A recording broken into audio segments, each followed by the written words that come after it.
కేవలం 2 సీట్లతో మొదలుపెట్టి యావత్ దేశాన్ని పాలిస్తున్న పార్టీ భారతీయ జనతా పార్టీ. అక్కడితో ఆగకుండా ప్రస్తుతం మన దేశంలోని 20 రాష్ట్రాలలో ఈ పార్టీయే శాసిస్తుంది. ఈ వీడియోలో మనం బీజేపీ యొక్క పుట్టపూర్వాలు అంటే బీజేఎస్ నుండి జనతా పార్టీ ఎలా ఏర్పడింది, ఆ తరువాత ఎందుకది చీలి బీజేపీగా ఆవిర్భవించిందో సింపుల్ గా స్టోరీ రూపంలో తెలుసుకుందాం. సో ఫ్రెండ్స్, వీడియో నచ్చితే లైక్ చేసి నా ఛానల్ సబ్స్క్రైబ్ చేయండి. ఆర్ఎస్ఎస్ అంటే రాష్ట్రీయ స్వయం సేవక్ సంఘ్ దేశంలోని హిందువులందరినీ ఏకం చేయడానికి ఏర్పడిన ఒక సంఘం. ఇది భారతదేశాన్ని ముక్కలు చేసి పాకిస్తాన్ విడిదీయడాన్ని తీవ్రంగా ఖండించింది. అలాగే అప్పటి ప్రధాని అయిన నెహ్రూ గారి ముస్లిం అపీస్మెంట్ పాలిటిక్స్ కి చెక్ పెట్టడానికి ఒక రాజకీయ పార్టీని ఏర్పాటు చేయాలనుకుంది.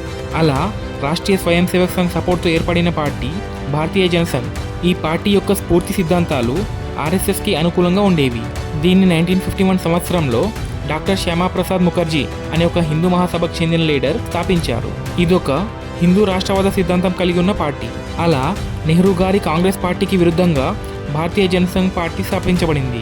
కానీ 1952లో జరిగిన జనరల్ ఎలక్షన్స్లో ఈ పార్టీ కేవలం 3 సీట్లను దక్కించుకోగలిగింది. ఈ పార్టీ హిందీని రాష్ట్ర భాషగా డిక్లేర్ చేయడం, కాశ్మీర్ని భారతదేశంలో విలీనం చేస్తూ ఆర్టికల్ 370 రద్దు చేయడం మరియు భారతీయ సంస్కృతిని గుర్తించడం లాంటి విషయాలపై ఫోకస్ చేసేది. అలా శ్యామాప్రసాద్ ముఖర్జీ తర్వాత ఈ పార్టీని కొన్ని సంవత్సరాల పాటు దీన్ దయాళ్ ఉపాధ్యాయ గారు సెక్రటరీగా లీడ్ చేశారు. ఆ తరువాత అటల్ బిహారీ వాజ్పేయి గారు 1967లో ఈ పార్టీ ప్రెసిడెంట్గా ఎన్నికయ్యారు. గో సంరక్షణ, యూనిఫామ్ సివిల్ కోడ్, కాశ్మీర్ని భారతదేశంలో విలీనం చేయడం లాంటి అంశాలపై ఈయన ఫోకస్ చేసేవారు. అయితే 1975లో ఇందిరాగాంధీ ఎమర్జెన్సీ డిక్లేర్ చేసినప్పుడు భారతీయ జనసంఘ్ పార్టీకి చెందిన చాలామంది లీడర్స్ ఎమర్జెన్సీకి వ్యతిరేకంగా పోరాటం చేశారు.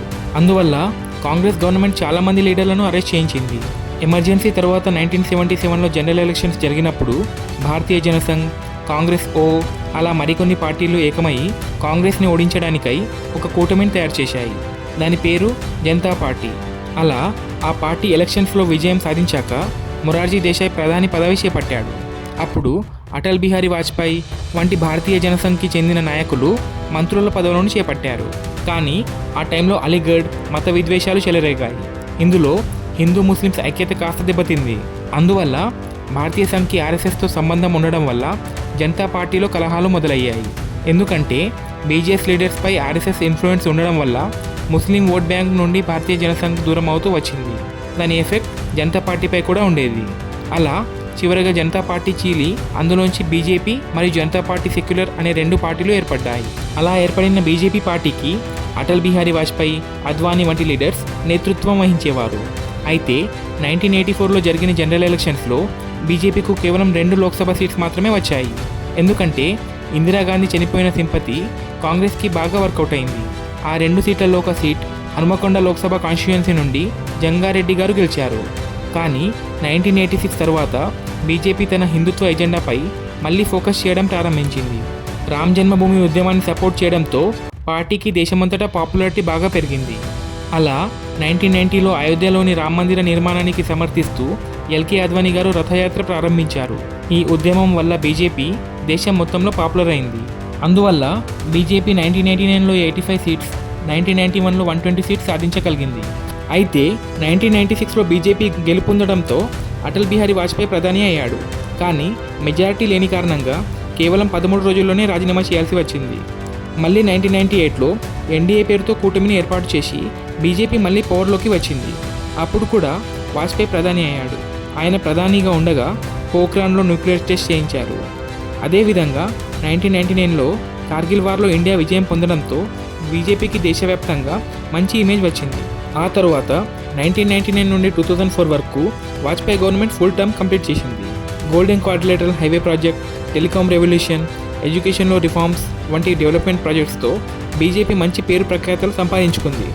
కానీ నెక్స్ట్ ఎలక్షన్స్లో ఇండియా షైనింగ్ అనే ఎలక్షన్ క్యాంపెయిన్ అంతలా వర్కౌట్ కానందున ఓడిపోయింది. అందువల్ల 2004లో కాంగ్రెస్ కూటమి అయిన యూపీఏ విజయం సాధించింది.